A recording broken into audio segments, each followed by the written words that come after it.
हमने अपने पहले वीडियो में भौतिक राशियों के विषय में जाना था। उनमें से एक घटना गति है जिसके विषय में अब हम जानेंगे। वस्तुओं की समय के सापेक्ष स्थिति के अनुसार वस्तु की दो अवस्थाएं होती हैं जिन्हें विराम तथा गति कहते हैं। जब वस्तु की मूल स्थिति के सापेक्ष समय बदलने पर स्थिति नहीं बदलती तो इसे विराम अवस्था कहते हैं, जबकि समय बदलने पर स्थिति बदल जाती है तो इसे गतिकी अवस्था कहते हैं। कोई भी वस्तु गति कई प्रकार से कर सकती है, जैसे नंबर 1 काल्पनिक गति, नंबर 2 दोलन गति, नंबर 3 वृत्तीय गति, नंबर 4 सरल रेखीय गति आदि अनेक प्रकार हैं। इनमें से सरल रेखीय गति के विषय में हमें जानना है। सरल रेखीय गति, जब वस्तु एक सीधी रेखा में अर्थात एक समतल में गति करती है तो ऐसी गति को सरल रेखीय गति कहते हैं। ऐसी गति में जिन भौतिक राशियों का उपयोग होता है वे निम्न हैं। नंबर 1 दूरी तथा विस्थापन। गतिमान वस्तु द्वारा किसी समय में तय किए गए मार्ग की लंबाई को उस वस्तु द्वारा चली गई दूरी कहते हैं, जबकि वस्तु की अंतिम तथा प्रारंभिक स्थितियों के बीच के अंतर को उस वस्तु का विस्थापन कहते हैं। अब हम एक उदाहरण लेते हैं। जैसे कोई वस्तु A स्थान से चलकर B स्थान तक पहुंचती है तो इसे एक रेखा AB, चित्र देखें, द्वारा व्यक्त कर सकते हैं। AB रेखा की लंबाई 4 सेंटीमीटर है, अतः वस्तु द्वारा चली गई दूरी 4 सेंटीमीटर है तथा वस्तु द्वारा तय विस्थापन जानने के लिए विस्थापन बराबर अंतिम स्थिति माइनस प्रारंभिक स्थिति B माइनस A बराबर 4 सेंटीमीटर। यह भी 4 सेंटीमीटर आता है, किंतु ऐसा हर समय नहीं होगा। एक दूसरा उदाहरण लेते हैं। एक वस्तु A से B तक 4 सेंटीमीटर दूरी जाती है तथा B से C 90 डिग्री के कोण पर नीचे की तरफ 3 सेंटीमीटर जाती है, तो वस्तु द्वारा तय दूरी बराबर AB धन BC बराबर 4 धन 3 बराबर 7 सेंटीमीटर, जबकि विस्थापन बराबर C माइनस A हम लेंगे। अब इसका चित्र देखें। A से B 4 सेंटीमीटर सीधे लिया गया है, B से C 90 डिग्री पर नीचे की तरफ लिया गया है 3 सेंटीमीटर। अब पहले बिंदु से अंतिम बिंदु C को मिलाया गया है AC।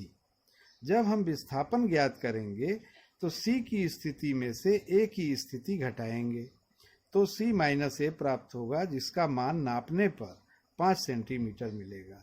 अतः हम देखते हैं कि विस्थापन के लिए सिर्फ अंतिम तथा प्रारंभिक स्थिति का अंतर ही आवश्यक है। इसका पूरे मार्ग की लंबाई से संबंध नहीं है। इसके अतिरिक्त दूरी एक अदिश राशि है तथा विस्थापन एक सदिश राशि है। अब हम दूरी तथा विस्थापन में अलग अलग अंतर देखेंगे। ये एक चार्ट बना हुआ है, इसको ध्यान से देखिए। दूरी पहले भाग में है, विस्थापन दूसरे भाग में।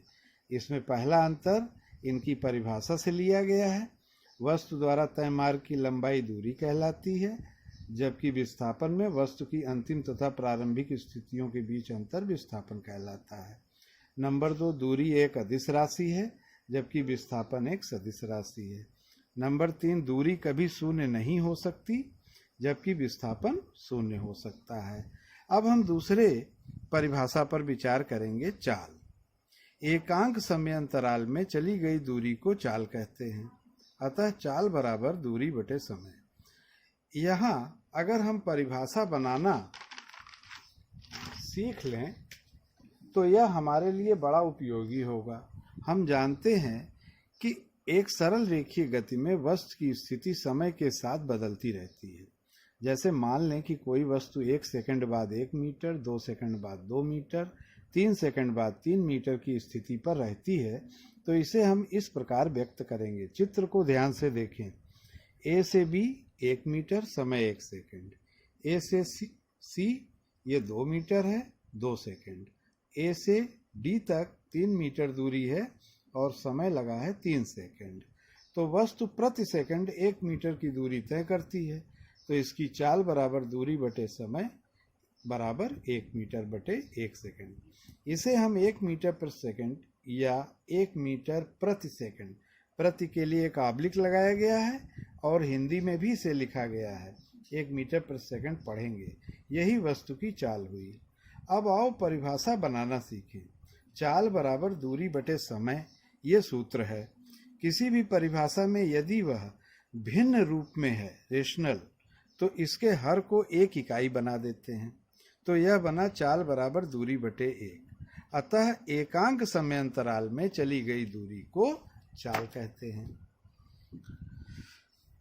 इसी प्रकार त्वरण बराबर वेग परिवर्तन बटे समय अंतराल। यदि समय अंतराल 1 सेकंड रख दें तो त्वरण बराबर वेग परिवर्तन हो गया।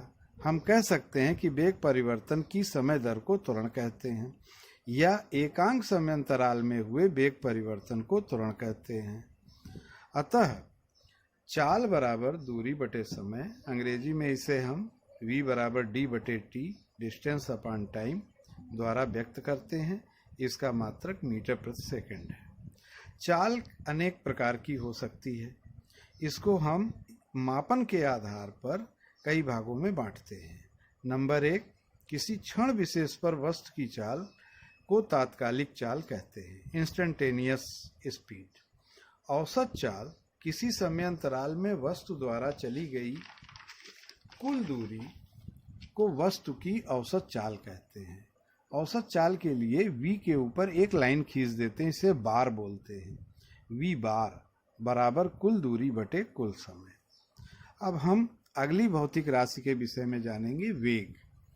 एकांक समय अंतराल में हुए विस्थापन को वेग कहते हैं। वेग बराबर विस्थापन बटे समय अंतराल।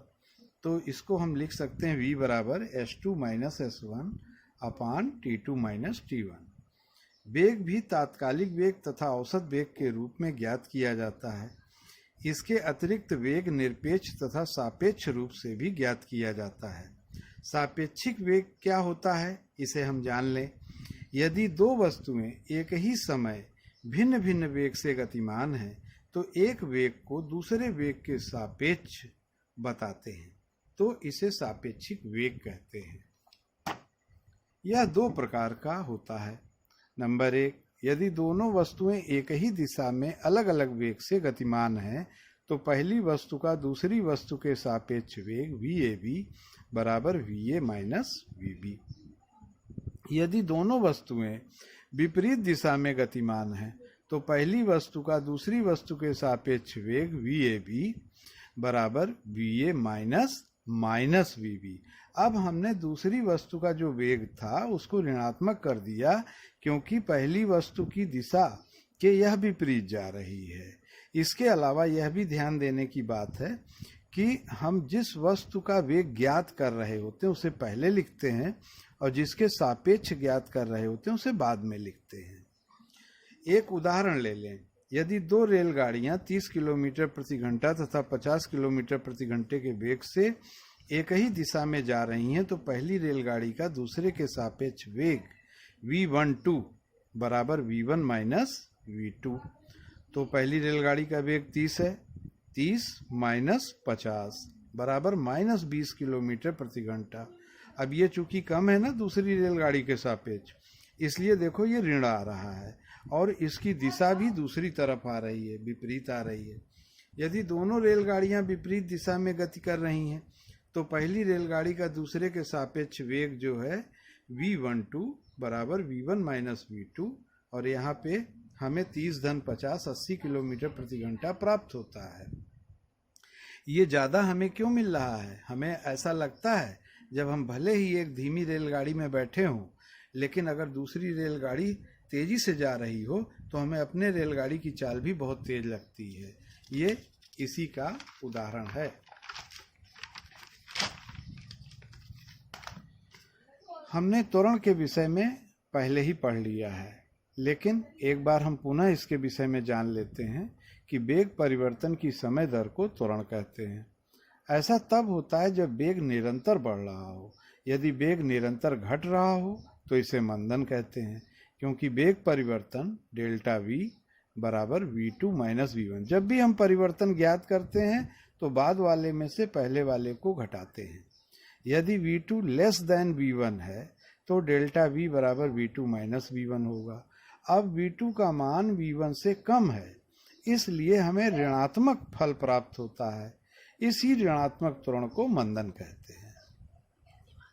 धन्यवाद।